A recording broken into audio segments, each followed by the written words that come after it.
All right, everyone. It is 5 o'clock Pacific time, 8 o'clock on the East Coast, and we would love to have you join us today for the Power Half Hour. So excited to have you here. This is week 3 of the Power Half Hour. And today I have 5 of our co-hosts with us, which is very exciting. We usually don't have everybody together. We're only missing one. And so our 5 co-hosts today will be having a discussion on mindfulness. And that's a subject I think that everyone can benefit from for their health, stress reduction. There's so many things, but we'll talk a little bit about that. And then we're going to have a little bit more of an in-depth interview with Kimberly, one of our co-hosts. She's going to share quite a few techniques with us. So I'd like to start off with something that maybe some people are not at all familiar with, and that is breathing techniques. And it's something that anyone can do in a moment's notice. If you're at work, you're under stress, you're just having a moment, if you just take a moment to use one of these techniques, it can just help bring you back to a different place, a centered place. So I'm going to start with Kimberly. Hi, Kimberly, and the rest will join in. We're going to actually have everyone join each coach in just a minute of breathing exercise. Nothing too long, just a minute. So whenever you're ready, Kimberly, explain it. Well, my breathing exercise that I want to share is very simple for beginners. For me, focused breathing and meditation is something that I try to incorporate more into my life, but I definitely would say I'm more of a beginner. So when I would do a breathing exercise, this is what it would look like.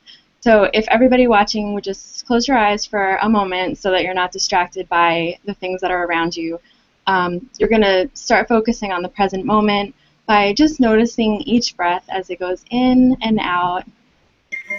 I like to pick 2 words to focus on, one for the inhale and one for the exhale, to help me to stay in the moment. Otherwise, I would probably get distracted by my grocery list pretty immediately. So just observe each inhale and exhale. Observe your lungs expanding and contracting. Observe what it feels like to inhale and exhale. Remember while you're doing that it's okay for your thoughts to drift a little bit. The more you do these exercises, the less your mind will wander. Just acknowledge the thought and send it away. Bring yourself back into the present moment and back to your breath. Do this focused breathing for 1 to 2 minutes and just observe how you feel. Inhale, exhale. And the purpose of this exercise is to just be more aware of what's going on in the here and now. And in time, the more you do this exercise, you'll become more mindful as you move throughout your whole day.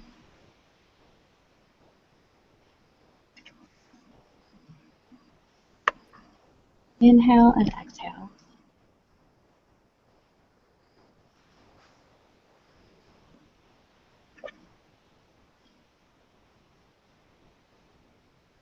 So when you're ready, you can just open your eyes and come back to the room. Thank you, Kimberly. Thank you. That was much needed. Just even that minute, I could feel a difference in just the stress leaving me. And let me go to Andrea. How about you, Andrea? Would you like to share one of your techniques with us? I love that Kimberly said to pick 2 words, because the breathing technique that I'm going to share with you actually is a mantra, includes a mantra, which are 2 words, and it is Sat Nam, which means, translated means, truth is my name. And this is a Kundalini mantra for awareness and mindfulness. So I thought it was perfect to be sharing when we're talking about mindfulness.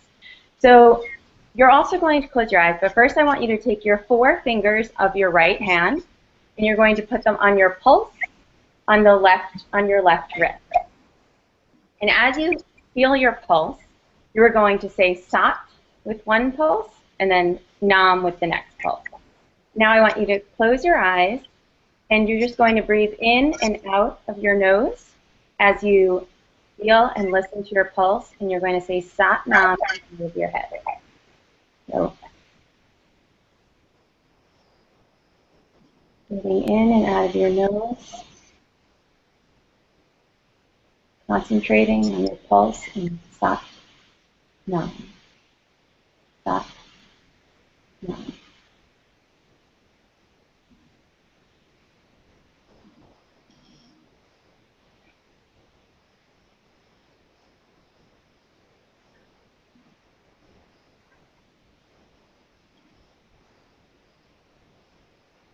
when this meditation is practiced daily, it develops your intuition and it calms your mind. So doing this for 1 minute or doing it for 5 minutes, whatever your day allows, can really recenter you and help you find that peace of mind. And then you'll be able to use that peace, be more mindful throughout your day. Thank you, Andrea. That was very nice.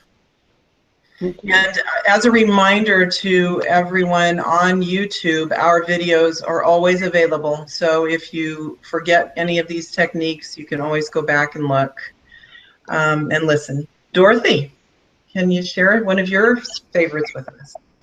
Okay, so the one that I want to share is really a transformation technique meditation that I like to use. So choose any behavior you would like to reinforce. So if you want to drink more water, I want you to be thinking of picturing yourself pouring a glass of water, drinking more water. If you want to eat more vegetables, I want you to picture yourself eating vegetables. If you want to, if you have a sweet craving, you want to have food instead of a cookie, I want you to picture cutting an orange. Whatever the behavior is, you know, you want to be more loving, you want to do more yoga, whatever it is you want to change. So we're going to start with visualizing that, close our eyes, visualize that in your head, and then we're going to not only be meditating with our mind, but try to also have a felt sense in our body. And what we want to feel is a great sense of accomplishment.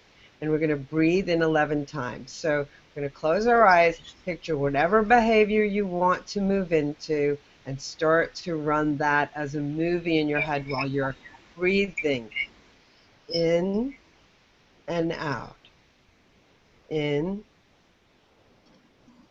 and out. And then I want you to feel your shoulders. As you breathe in, I want you to feel the felt sense of accomplishment in your shoulders. Out.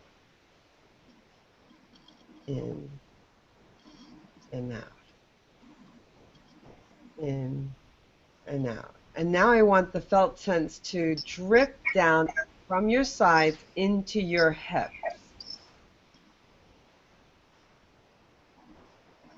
And I want you to feel a sense of pride in this accomplishment.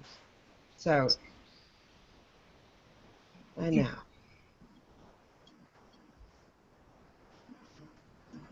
Now.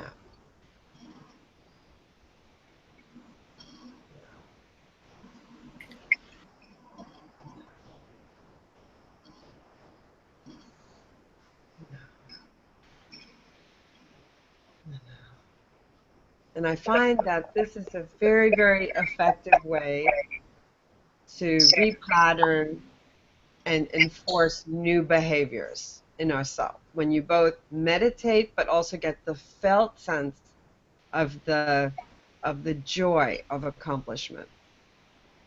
That's a really nice technique, Dorothy. One of my very favorite things to do, and when I was regaining my health, was visualizations.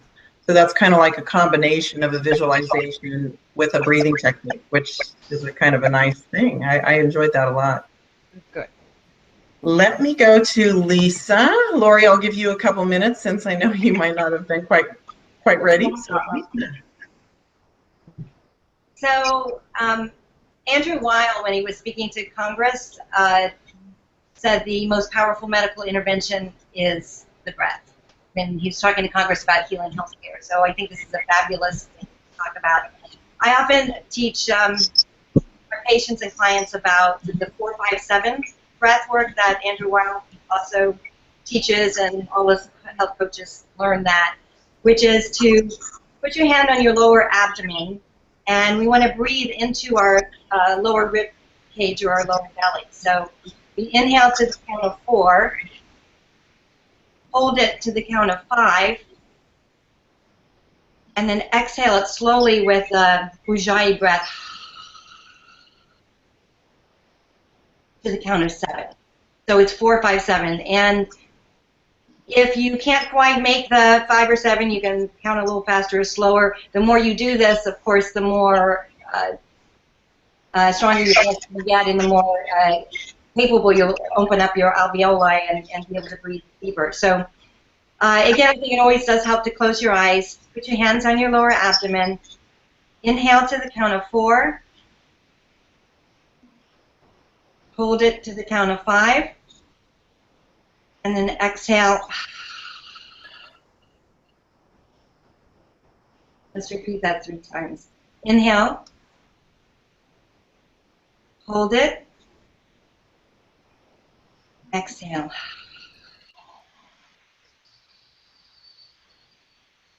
Inhale. Hold it. Exhale. One more time. Inhale. Hold it. And then exhale. And this stimulates the parasympathetic nervous system, which is the opposite of fight or flight. So I tell all my clients to do this 4 times before you get ready to eat, because it will set you up for better able to digest your food and absorb the nutrients. Thank you, Lisa. As integrative nutrition health coaches, that is one of the courses that we had with Andrew Weil, was that breathing technique. So I definitely remember that. That was very nice. Lori. All righty.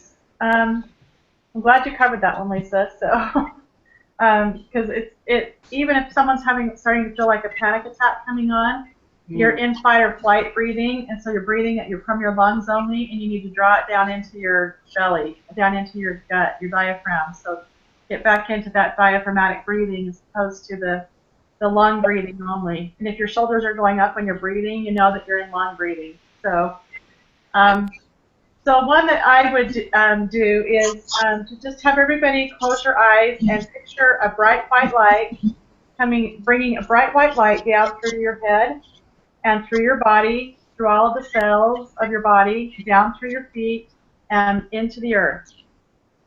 Put your feet flat on the ground, and you breathe in that bright white light, and then you're going to breathe out like a circle, and you're going to breathe that light's going to go into the earth, and then it's going to circle back up and come back up through your feet, back up through your body, fill your body with it, and then back up through your head, back up into heaven. So you're connecting heaven and earth right now. So you're going to breathe in and draw that light down through the cells of your body and through your feet into the earth. See it going to the center of the earth, the core of the earth. Bring the power of that back up through the earth, through your feet, back up through your body. Send it back up into the universe, up into the heavens. And as you breathe out, then breathe back in again. Draw it back down to the earth, through your body, into the earth. And reverse it. Breathe out through your mouth and let it go back up. That will help to ground you and bring you back into your body and be more in your body. It's taking that light through, grounding you back down to the earth, and then bringing that light back up. And sometimes you can just pick a color. Sometimes you'll just feel like you need a color. Pick that color and do the same thing with it. Just bring it through your body and then bring it down into the earth, and then let the earth bring it back up through you and back up into the heavens. It's a great thing to do just to ground yourself or get that color going through you.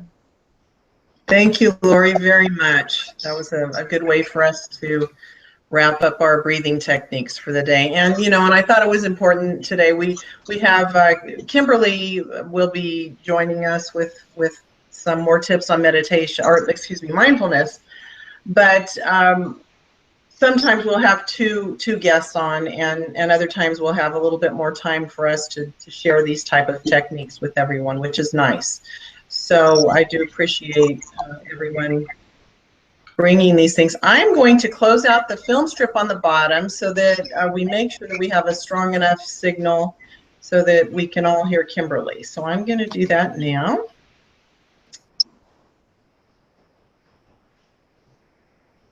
Just gives us a little bit more power. It's not pulling so many different directions. Okay. All right, Kimberly, so I've got you on the stage. In fact, 1 minute before I put you up there on the screen, I want to show your book. As always, most of our integrative nutrition health coaches that we have on are authors too, which is pretty exciting. These are Kimberly's books, The Small Change Solution, a 52-step guide to getting the naturally healthy lifestyle you want. And then her newest is Secrets of a Healthy, Happy Working Girl, and a small change approach to wellness at work. So Kimberly, as I said, is an integrative nutrition health coach, as the rest of us are. These are her 2 books, and she has been a member. I've got you on the center stage now, Kimberly. She has been a member of the New Self-Health movement since the very beginning, and she has been one of my most strongest advocates for getting everything going and done and working right.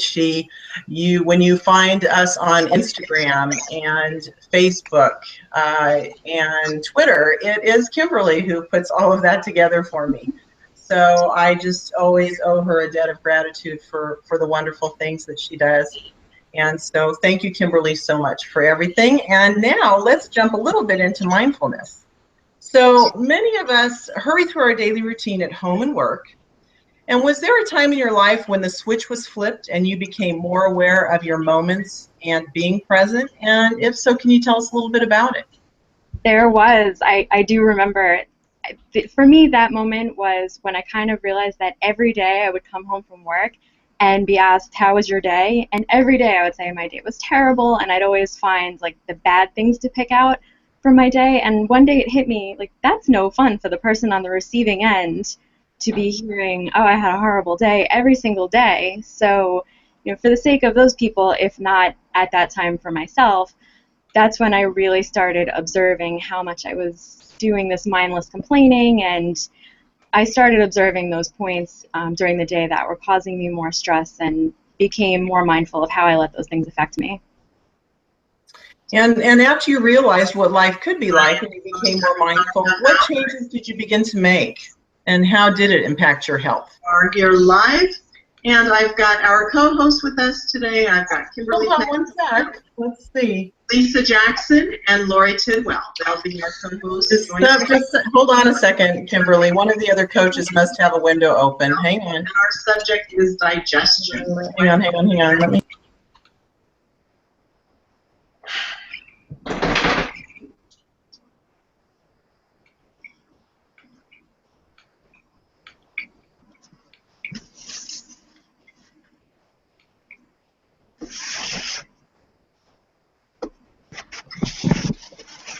I think you're on mute now, Debbi.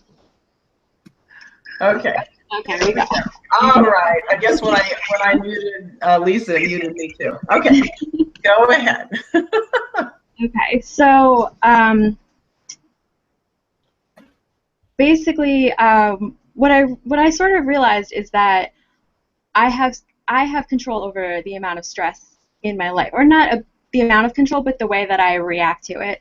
So once I started realizing how negative I was becoming, especially in the workplace, which for most of us is a primary source of stress, that's when I started trying to act rather than react and really observe those points in the day where the trigger points during my day where I was feeling particularly stressed out, and then be able to have better control over how I was handling those situations. And how did it directly impact your health? When you started to make these changes, Once I started making these changes, that's when my stress level really started lowering. Like now, it's pretty rare that I can say I had a genuinely bad or stressful day, because I'm able to realize, in the long run, is this going to bother me? Probably not. And then I'm able to let it go much easier, and that it's made me carry myself throughout the day with so much more peace and calm. Yeah, and if we all just took a moment in our day to do that, I think it would change things, lower our blood pressure and everything. So while we're talking about that, can you share a few of your secrets with our audience to help them be more mindful, both at home and work, not just at work, but at home? And can you give us a few examples of how it can positively impact their health? Absolutely. So when I started sort of going throughout my day, observing what my trigger points were, I did this over a couple of days, and it was consistent. For, for some people, it's maybe you don't want to get out of bed in the morning because you don't want to get up and go to work, or maybe you get overwhelmed when you get to the office. For me, I realized that that point was coming around noon. By noon every day, I was kind of seeing red. I was getting mad for no reason. I was letting everything bother me. So after a few days of realizing that this was happening every day at noon, what I did was on my phone, I just set a little reminder for noon every day that said, just breathe. And at noon, I would see my reminder go off, and then I would stop, take a few deep breaths, remind myself that nothing that was going on around me was worth causing myself this much stress. I would let it go, and I would move on. And if I didn't have those little check-ins with myself during the day, the stress would just get out of control. So you really need to find those points during the day and figure out what it is that'll bring you back to center. Maybe it's a quote on your desk, maybe it's a reminder on your phone, or a picture of a loved one. This goes for home too. Maybe you get stressed out when you're cooking dinner. You can put on some music. You just have to be aware of those situations that you get into that cause that stress for you, and figure out how to bring yourself back to center. And if somebody did this on a routine basis, every day, just made an attempt to bring themselves to mindfulness, what do you think could happen for them in a month, in a year? What would they see, do you think? They would absolutely see a difference in their stress level. A lot of people don't realize that stress impacts your health in a huge way. And another thing that I noticed today is today's September 1st, and all I was hearing all day long was, where did the summer go? And I'm like, summer was here. One quote that I really love is, make the passage of time feel slower and richer. And that's one of the first quotes that I used to keep at my desk on my vision board. And, we wait all year for summer to come, and once it gets here, people are counting down, like it's going away. Summer's almost gone, and now it's September 1st. We still have a couple weeks of summer left, but people are saying, where did the time go? So if you practice these little mindfulness tips throughout the day, then that time won't go as fast, or it won't feel like it's going as fast. Yeah, that is so true when it comes to time. That's a good point for sure. And speaking of time, it's almost been a year since we hosted a retreat together. And you were one of the presenters at our fall retreat at Asilomar last October. And we were there for 3 days and 4 nights for an extraordinary experience of group sessions and interactive activities. And one of the activities that you facilitated for us were your vision boards. And it was so well received. Everybody really enjoyed it. And quite frankly, our guests did not think they would. They're like, oh my goodness, are you kidding? An art project? What are we doing here? And what was really fun was that as they sat down and started to really get into it, you could just see them, everything changed for them. They just became so focused on it. Tell our audience what a vision board is. Some people may not have a clue what we're talking about.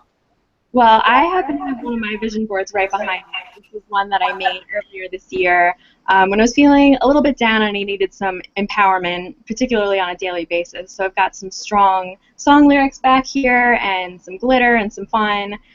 Basically, the point of a vision board is to get really clear on your goals and then just get them out in a fun, creative way. And the fun thing about the vision board workshops is that it's so great to watch everybody's wheels turning, watch them really click on what their goals are, and watch them bond with each other over it. It's such a fun experience. So you want to take your vision board. It could be either a focus board like fitness, or maybe you're building your dream house and you want to get your ideas out in a creative way. And then, get some paper, some magazines, photos, some quotes, put it all together in a way that's really fun and pleasing for your eyes, and then hang it somewhere where you're going to see it every single day as a reminder of your goals, because we get so caught up in the hustle and bustle of the daily grind that we forget and we lose track of what's really important for us. And this is a great way to have a daily reminder. And you know, as a health coach, one of the training techniques that we all have, and sometimes we share it with our clients, is having them do a vision board of what they want life to be like for them. You know, whether it's losing weight or whatever it is, to create a vision board around what it is that they want. And they love it. It's really a great technique. So thank you so much for that, Kimberly. I really appreciate it. And if anybody wants to learn more about vision boards, for sure, check in with Kimberly, because she definitely, you know, in fact, I think she even runs workshops once in a while on vision boards. So aside from when she hosts the retreat. So be sure and go to our website, or you can find her books on Amazon too, and she talks about it there. So thank you very much. I'm going to bring everyone back in.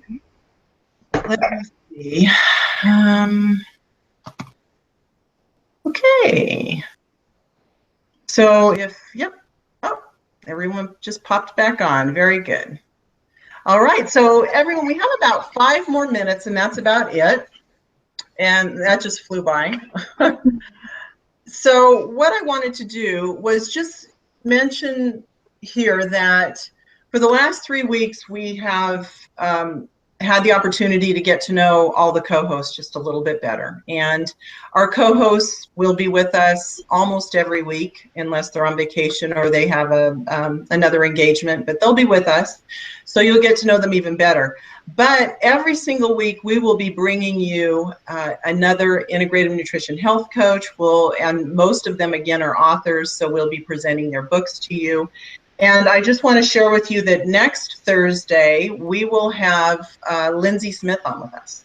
And Lindsay Smith actually had a great deal to do with all of our books, because she was the instructor for a book launch program that we all were a part of with our school, Institute for Integrative Nutrition.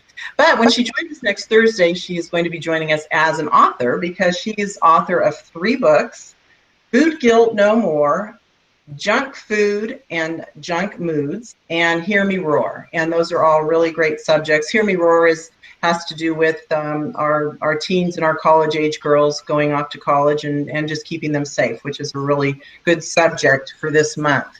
And the week after that, we have Sue Brown, who will be talking about sugar. And Sue had an addiction with sugar, and she can shed a lot of light on that. And so I just wanted to mention that here, because every week we'll have a different topic. And of course, our co-hosts will be bringing their wisdom along, and we'll always have a roundtable discussion at the beginning. So again, I want to thank Andrea Begent, Dorothy Holterman, Kimberly Petrosino, Lisa Jackson, and Lori Tidwell. And I have just 2 minutes. I'm going to quickly go down the row, and I want to ask everybody for one call to action. I had somebody ask me what a call to action was. And a call to action is just one thing that you can do that's just going to empower you to make a few changes. So, Lori.